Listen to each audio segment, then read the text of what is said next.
ज्योतिष विद्या के द्वारा अपने भविष्य को जानने में रुचि रखने वाले मेरे प्रिय साथियों, आप सबका बहुत बहुत स्वागत है। और संवत 2082 में आपका जीवन अच्छे ढंग से आगे बढ़े, आपका जीवन शुभ हो, मेरी तरफ से बहुत बहुत हार्दिक शुभकामनाएं। साथियों, आज हम केम द्रुम योग के बारे में आपसे चर्चा करने जा रहे हैं, उसके बारे में आपको बताएंगे। केम द्रुम योग जब जन्म चक्र में चंद्रमा से द्वितीय और द्वादश भाव में कोई ग्रह नहीं होता है तो केम द्रुम योग बनता है। ज्योतिष के मनीषियों विद्वानों के द्वारा इसको बहुत ही खराब योग के रूप में जाना गया है और इसका आपके जीवन पर बहुत खराब असर पड़ता है। कुछ परिस्थितियों में इसका परिहार हो जाता है या ये मान के चलिए कि इसका असर कुछ कम हो जाता है। इस वीडियो में हम केम द्रुम योग का विभिन्न 12 भावों पर पड़ने वाले प्रभाव के बारे में और इसका असर कैसे कम हो सकता है और इसके दुष्प्रभाव के बाद से हम कैसे बच सकते हैं और हमारा जीवन संतुलित रूप से, सुचारू रूप से आगे कैसे बढ़ सकता है, यह हम विस्तृत चर्चा और आपको जानकारी देने की कोशिश करेंगे, जिसका प्रयोग कर आप अपने जीवन में सफलता प्राप्त कर सकते हैं, दुर्भाग्य को कम कर सकते हैं और अपने आप को बेहतर बना सकते हैं। साथियों, जब आप किसी समस्या को जान जाते हैं तो उसका समाधान आसान हो जाता है। मेरी कोशिश वीडियोज में ये रहती है कि पहले आप खुद को जानें, समस्या को समझें, फिर समाधान का रास्ता निकालें। तो अगर आप में से जो भी साथी या उनके परिवारजन या उनके शुभचिंतक हित मित्रगण अगर केम द्रुम योग से पीड़ित हैं तो आप गंभीरता से इस वीडियो को पूरा देखेंगे तो आपको समस्या और समाधान दोनों निकलता दिख जाएगा और उसके बाद आपको पूर्ण लाभ महसूस होगा। तो साथियों, चंद्रमा के अगल बगल के दोनों भावों में, मतलब चंद्रमा से द्वितीय और द्वादश भाव में जब कोई ग्रह नहीं होता है तो केम द्रुम योग बनता है। सूर्य को और राहु केतु को इस योग से दूर रखा गया है। कहने का मतलब कि चंद्रमा से द्वितीय भाव में या द्वादश भाव में अगर राहु केतु या सूर्य ग्रह मौजूद होते हैं तो भी केम द्रुम योग बनता ही बनता है। अब आइए देखते हैं कि कौन से भाव पर इसका क्या प्रभाव पड़ता है। मित्रों, 2-3 बिंदुओं को आप दिमाग में रख के पूरा वीडियो देखेंगे तो चीजें समझ में आएंगी। एक, केम द्रुम योग किस भाव में बन रहा है। दूसरा, किस ग्रह की दृष्टि उसके ऊपर पड़ रही है। और चंद्रमा उस जन्म चक्र में कारक अकारक कैसी स्थिति में है। तो इन 3 बिंदुओं के अंदर समस्या, समाधान, उपाय सारी चीजें समाहित हो जाती हैं। तो जैसा आपको पता है कि जन्म चक्र में या हमारे जीवन में 12 भाव हमको प्रभावित करते हैं। हमारी जन्म कुंडली में 12 भाव होते हैं, जिसमें लग्न से शुरू करके लग्न प्रथम भाव होता है और द्वादश भाव आपका व्यय होता है। हम विस्तृत रूप में आपको केम द्रुम योग का विभिन्न भावों पर पड़ने वाले प्रभाव के बारे में बताने जा रहे हैं, ध्यान से सुनिए।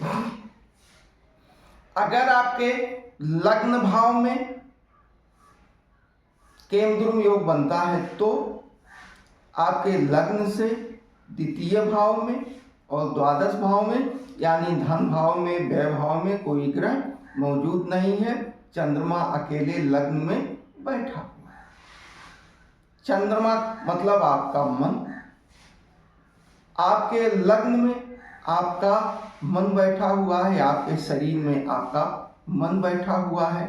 आप साफ मन के व्यक्ति होंगे, आप कुटिल नहीं होंगे, आप दूसरे को अच्छा समझेंगे, लेकिन यह आपके निजी व्यक्तित्व का हिस्सा बन के रह जाएगा। किसी न किसी रूप में आप अपने शरीर को लेकर, अपने व्यक्तित्व को लेकर हमेशा चिंतित रहेंगे और आपके शरीर के द्वारा कोई न कोई ऐसा कार्य होगा कि आपका शरीर चिंतन का बिंदु बन जाएगा।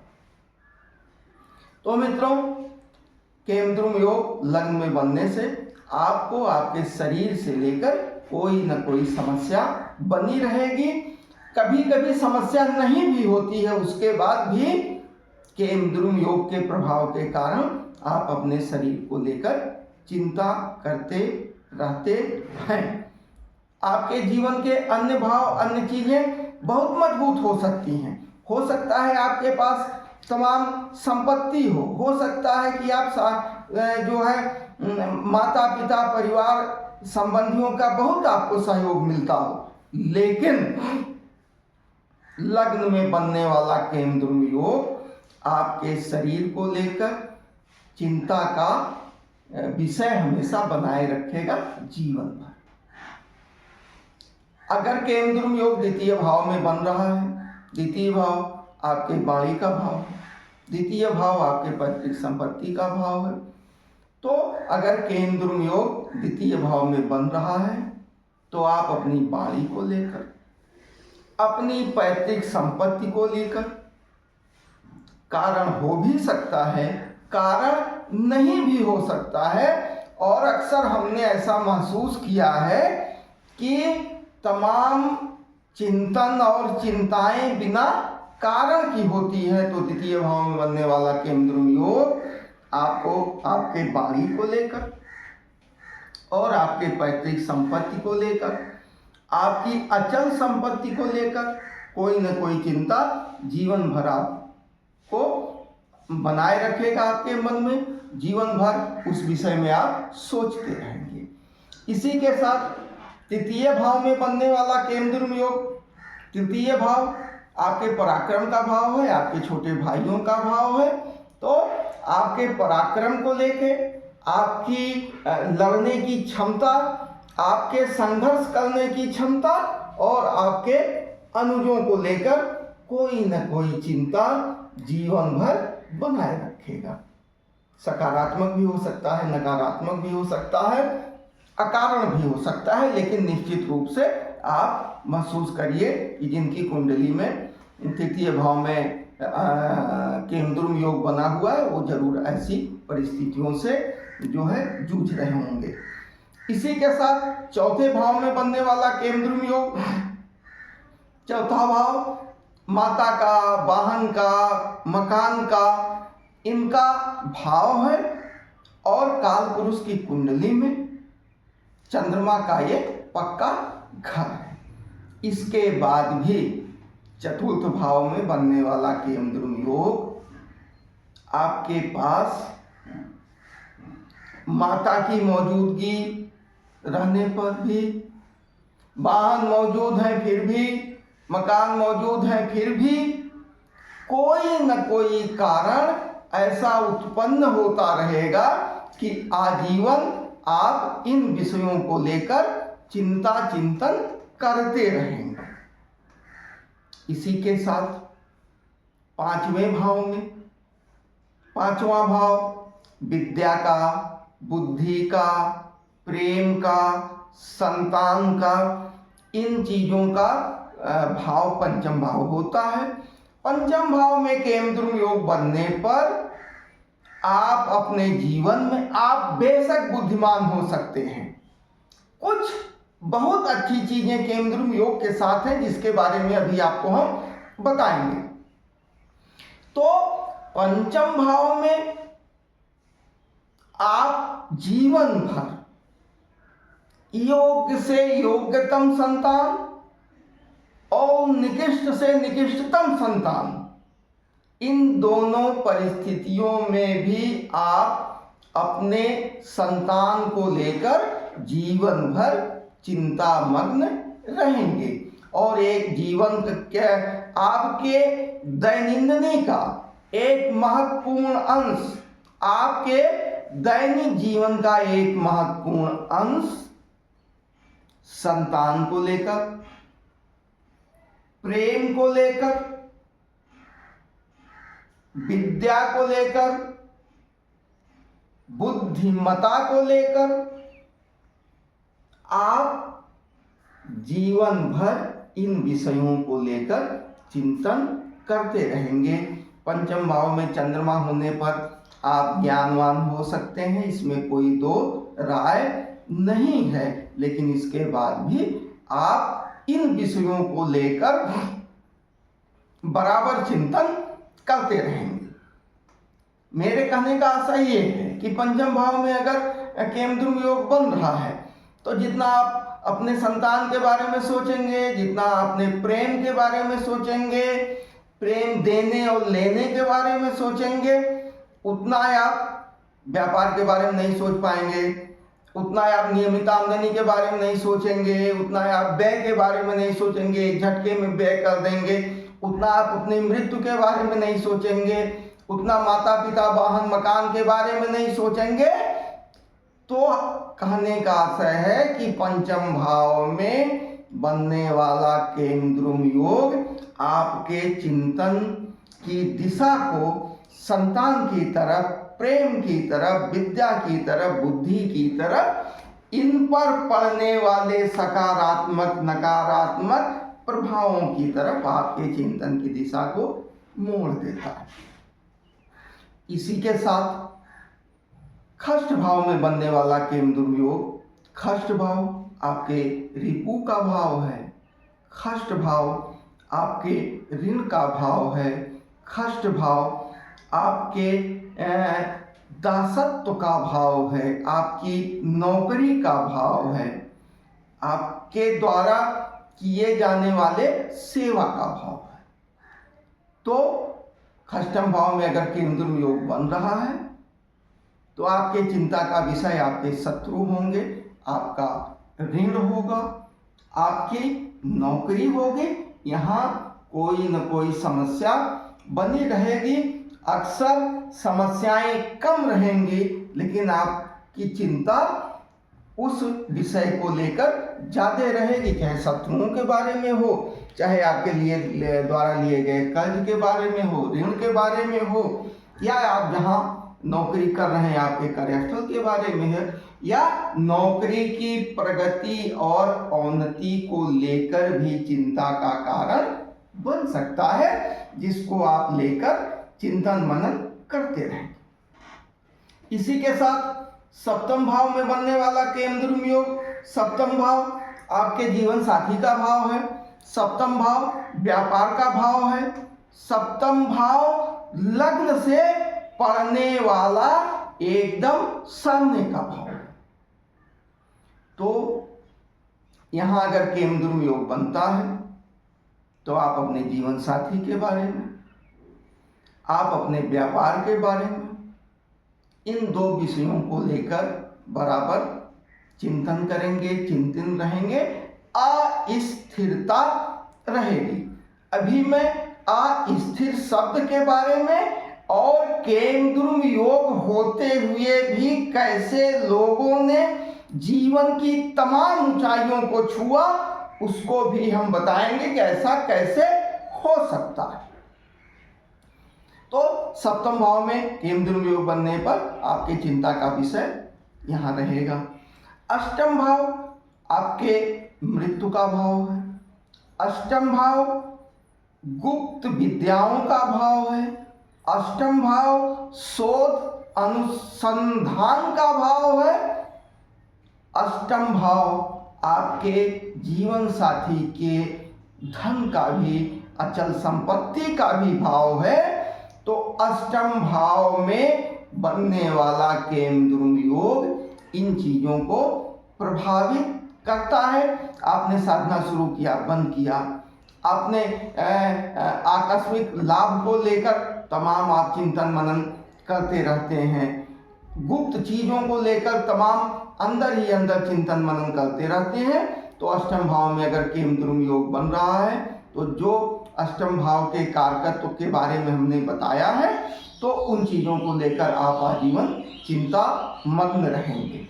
इसी के साथ नवम भाव में जो धर्म का भाव है, धर्म त्रिकोण की राशि होती है नवम भाव में धनु राशि, और तो नवम भाव में बनने वाला केमद्रुम योग आपको धर्म के को लेकर चिंतित बनाए रखेगा।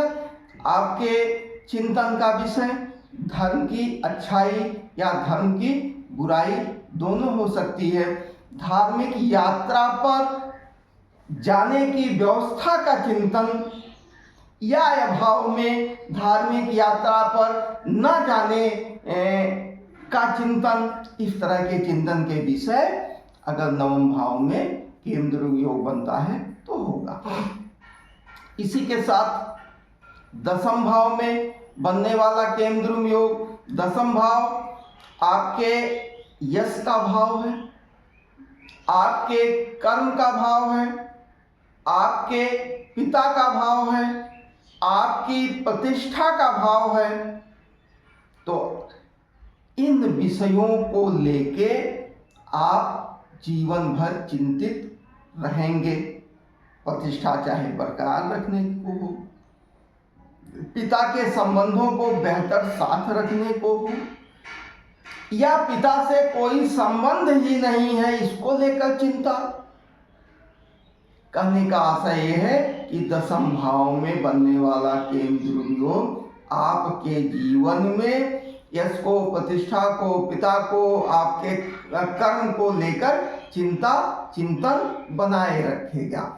इसी के साथ 11वें भाव में जो आपके आय का भाव है, नियमित आय का भाव है, या यूं मान के चलिए कि दसम भाव आपके कर्म का भाव है, तो उस कर्म के द्वारा नियमित रूप से जो आय आपको प्राप्त होती है, चल आय जो प्राप्त होती है, उस आय का भाव है आपके तनख्वाह का भाव है, आपके सैलरी का भाव है, दैनिक आमदनी का भाव है, बड़े भाई का भाव है।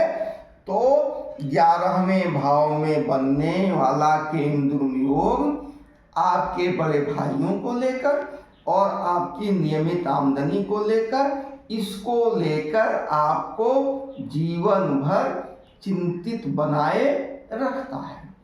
इसी के साथ व्यय भाव में, व्यय भाव आपके द्वारा किए जाने वाले व्यय का भाव है। व्यय किसी भी रूप में हो सकता है, व्यय आपके शरीर का हो सकता है, व्यय आपकी प्रतिष्ठा का हो सकता है, व्यय आपके धर्म का हो सकता है, व्यय आपके अचल संपत्ति का हो सकता है, व्यय आपके चल संपत्ति का हो सकता है। यानी शारीरिक रूप से, मानसिक रूप से, आर्थिक रूप से, सामाजिक रूप से किसी भी तरह के होने वाले व्यय का भाव आपकी जन्म कुंडली में 12 भाव होता है।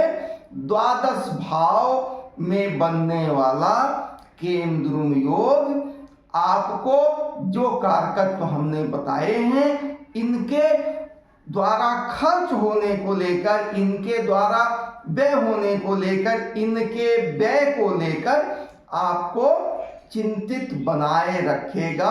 पूरा जीवन आप अपनी संपत्ति के बारे में, माता पिता, वाहन, मकान के बारे में, पत्नी, व्यापार के बारे में, आमदनी, यश, प्रतिष्ठा के बारे में, इन विषयों में उतना चिंतित ना होके आप व्यय को लेकर चिंतित रहेंगे, अस्थिर रहेंगे। तो ये तो केमद्रुम योग का विभिन्न भावों पर पड़ने वाले प्रभाव को हमने आपको बताया। ज्योतिष शास्त्र में, तमाम शास्त्रों में अस्थिर शब्द का प्रयोग किया गया है। केमद्रुम योग के जातक अस्थिर होते, विचलित नहीं कहा। अस्थिर का मतलब कि आपकी सोच एकांगी हो सकती है। कैसे? आपने आइंस्टाइन नामक वैज्ञानिक के बारे में सुना होगा, पढ़ा होगा। वो बहुत बड़े वैज्ञानिक थे, तमाम शोध उन्होंने किया। उनके किए गए शोध आज भी शोध के विषय हैं कि कैसे उन्होंने किया। लेकिन वो छोटी छोटी गलतियां करते थे। वो अपने घर का रास्ता भूल जाते थे। एक बार छोटी बड़ी 2 बिल्ली लाए, तो वो छोटा और बड़ा 2 जो है बनाने लगे जगह जाने के लिए, जबकि एक बड़ा बना दीजिए, उससे छोटा और बड़ा दोनों निकल जाएगा। तो विभिन्न भाव में, जैसे अष्टम भाव में अगर केमद्रुम योग बन रहा है तो व्यक्ति शोध करके किसी भी चीज में अप्रत्याशित परिणाम दे सकता है। ऐसा व्यक्ति साधना में प्रचंड रूप से सफल हो सकता है अगर दैवीय कृपा से, स्वप्रेरणा से और जन्म कुंडली में अन्य ग्रहों की स्थिति के साथ सापेक्ष अष्टम भाव में बैठा हुआ चंद्रमा, आप जिस भी दिशा में शोध के लिए जाएंगे, आप निश्चित रूप से मान के चलिए जन सामान्य से आपकी सफलता का दर कम से कम 2 गुना से 4 गुना होगा। क्योंकि साधना में आपको मानसिक रूप से एक तरफ सोचने की जरूरत होती है। तो अगर आपका दिमाग अस्थिर होके, मतलब स्थिरता का मतलब संतुलन होता है, आपका दिमाग अस्थिर होके अगर आप जागने से लेके सोने तक और स्वप्न में भी आपके चिंतन का विषय अगर साधना शोध यही रहे, तो निश्चित रूप से आपको एक उस विषय के विशेषज्ञ के रूप में सफलता हासिल होगी, इसमें कोई 2 राय नहीं है। इसी तरह से प्रेम के बारे में अगर आप जो है प्रेम को ही लेकर सोचते रहे और सारी चीजें रहीं पंचम भाव में, आप जब एकांगी होंगे, अस्थिर होंगे, आप अति बुद्धिमान व्यक्तित्व के स्वामी हो सकते हैं। साथियों, इसी के साथ अब हम परिहार पर बात करते हैं। इसका परिहार, इसके असर को पूर्ण रूप से खत्म नहीं किया जा सकता, लेकिन कुछ परिस्थितियों में इसके असर को न्यून किया जा सकता है। और पूर्ण रूप से खत्म करने के लिए तो आपको देवाधिदेव महादेव भोलेनाथ की शरण में जाना पड़ेगा। भावी मेट सकें त्रिपुरारी, उनके हाथ में तो सब कुछ है। अभी हम बताते हैं कि कैसे।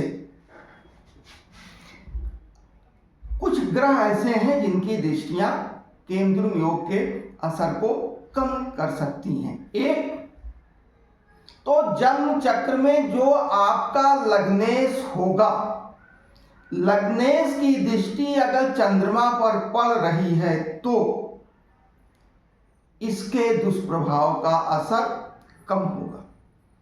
इसी के साथ देवगुरु बृहस्पति की दृष्टि अगर चंद्रमा पर पड़ रही है तो इसका दुष्प्रभाव कम होगा और एक अच्छे योग गज केसरी योग का निर्माण होगा।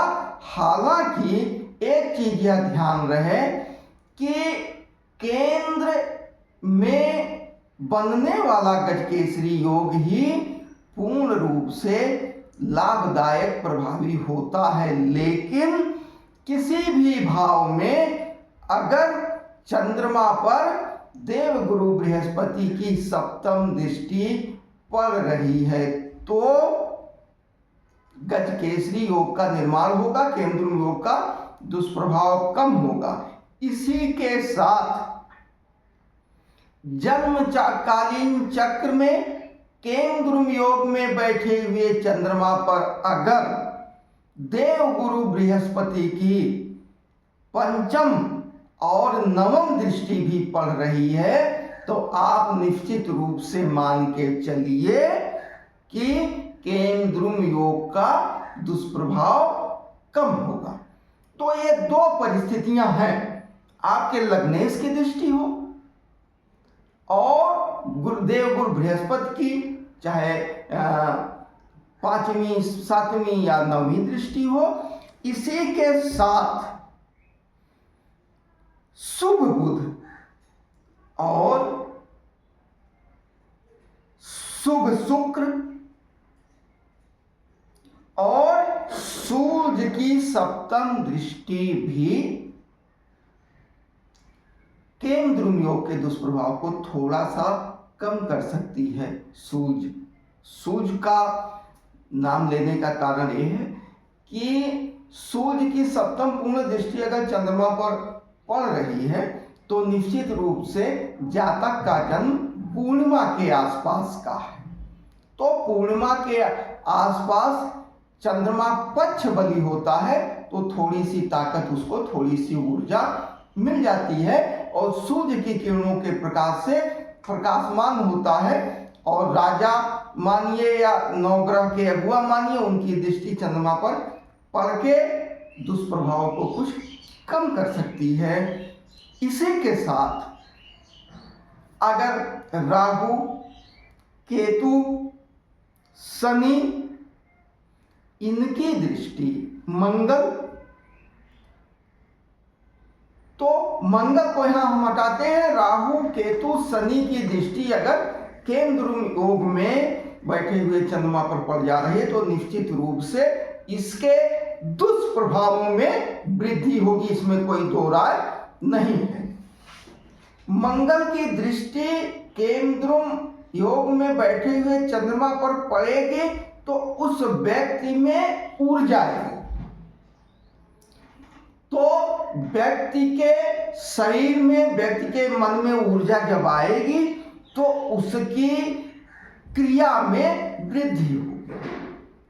अब क्रिया में वृद्धि सकारात्मक होगी कि नकारात्मक होगी, यह जन्मकालीन में व्यक्तिगत चक्र में चंद्रमा किस भाव का मालिक है, मंगल की स्थिति क्या है, लग्नेश कौन है, इन चीजों को ध्यान में रख के तभी फलित किया जा सकता है। लेकिन मंगल की चंद्रमा पर दृष्टि इसकी अशुभता को कम करने में निश्चित रूप से मदद करेगी। केंद्रुम योग से पीड़ित जातकों को मैं सुझाव दूंगा कि पूर्णिमा के चंद्रमा का ध्यान यह सुबह 15 से 30 मिनट तक जरूर करें। अगर आपने 45 दिन लगातार इसको कर लिया तो आपको 46वें दिन आपकी अपनी कार्य प्रणाली में और अपनी मन स्थिति में और अपनी सफलता में आपको पूर्ण रूप से लाभ होता हुआ दिखाई देगा, इसमें कोई दो राय नहीं है। तो केंद्रुम योग के पीड़ित जातक मेडिटेशन को अपनी दैनंदिनी में, दिनचर्या में जरूर अपनाएं। इसी के साथ केमद्रुम योग के पीड़ित जातक साल भर में एक बार लघु मृत्युंजय, महामृत्युंजय या रुद्राभिषेक, जो भी आपको सरल लगे, आसानी से अपने जीवन में कर सकें, तो अगर ये करते हैं आप, तो केमद्रुम योग के दुष्प्रभाव से आपको मुक्ति मिलेगी।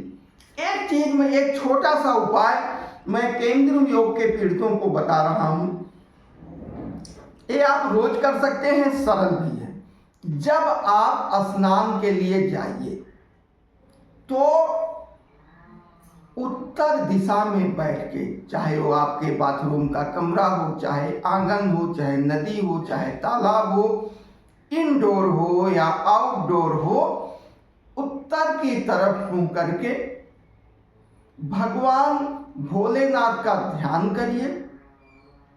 आपका जो जल पात्र है, लोटा या कुछ जो भी आपके हाथ में जिससे आप नहाते हैं, अगर आप शावर के नीचे हैं तभी कोई जल पात्र रखिए, उत्तर की दिशा में मुंह करके उस पात्र में जल भरिए, आंख मूंदिए और देवाधिदेव महादेव भोलेनाथ की जटाओं से कल कल बहती हुई धवल मां गंगे के जल का ध्यान उस जल पात्र में करके आप अपने सिर के ऊपर डालते जाइए और महसूस करिए कि मां गंगा हमारे ऊपर लगातार कृपा कर रही हैं और जो दुष्प्रभाव हमारे जीवन में अस्थिरता के कारण, विचलन के कारण, एक जगह टिक के कोई कार्य ना कर पाने के कारण आ रहा है, उससे हम दूर हों। निश्चित रूप से इस 5 मिनट के ध्यान स्नान के बाद जब आप अपनी पूजा के लिए, साधना के लिए जाएंगे तो आपको बहुत अच्छा परिणाम मिलेगा, इसमें कोई दो राय नहीं है। हमने खुद अनुभूत किया है और तमाम लोग इसके बारे में अनुभव अपना साझा किए हैं। इसी के साथ केमद्रुम योग के लोगों को तमाम बार मानसिक अवसाद से पीड़ित होते हुए देखा गया है, तो निश्चित रूप से केमद्रुम योग से पीड़ित जातक अपने संबंधों में ऐसे लोगों को रखें जो ज्ञानी हो, विवेकमान हो, शुभ चिंतक हो, सहयोगी हो, और इन अच्छे व्यक्तियों का चुनाव करके, क्योंकि देखिए केमद्रुम योग का व्यक्ति परीक्षण करने में माहिर होता है। अगर जो है अष्टम भाव में चंद्रमा हो, अष्टम भाव में केमद्रुम योग बन रहा हो या किसी भी भाव में बन रहा हो, तो चूंकि जिस भाव में बन रहा है उसके पर तो पूरा चिंतित होते ही हैं, उसके बारे में चिंतन करते रहते हैं। लेकिन कभी कभी अष्टम भाव में या तमाम ऐसे भाव होते हैं कि जिसमें जो है केमद्रुम योग उनके इंट्यूशन पावर को बढ़ा देता है, यानी आपकी जो है अंतर्दृष्टि को बढ़ा देता है। तो ऐसे लोगों को मेरी सलाह ये है कि सामने वाले की भी सुने, सामने वाले से अच्छे व्यक्तियों से सलाह लें, उन सलाहों पर अमल करें, अपने इर्द गिर्द हमेशा प्रसन्न रहने वाले व्यक्तियों को रखें। और एक चीज अगर इसको आपने अपना लिया तो निश्चित रूप से आप का भौतिक जीवन बहुत सफल होगा। आप किसी के कोशिश करिए, किसी के दुख और किसी की पीड़ा को बिल्कुल न सुनिए। किसी की कोई समस्या है आप समाधान करिए, किसी की पीड़ा है उस पीड़ा को दूर करने का काम करिए, लेकिन उसको सुनिए मत।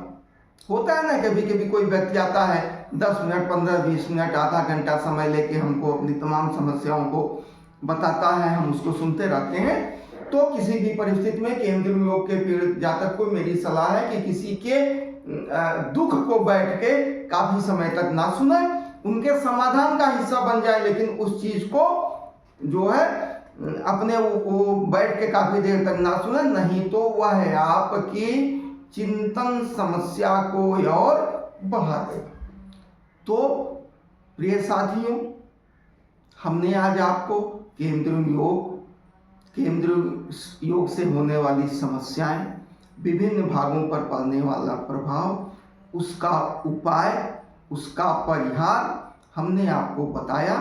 तो निश्चित रूप से इसको आप देखिए और अपने जीवन में आगे ले जाने में इन योगों का, परिहारों का, उपायों का प्रयोग करके आप अपने आप को आगे बढ़ाएं। आपका दिन शुभ हो। आप लोगों का बहुत बहुत धन्यवाद। अगर ये हमारा वीडियो आपको पसंद आया हो तो इसको लाइक करिए। आप हमारे चैनल को भी सब्सक्राइब करिए। हम तमाम भविष्य में भी अच्छी अच्छी जानकारियां लेकर आपके पास आएंगे। आप अपने शुभचिंतकों के बीच में भी इसको शेयर कर सकते हैं। आप सभी साथियों का बहुत बहुत धन्यवाद। जय हिंद, जय वैदिक।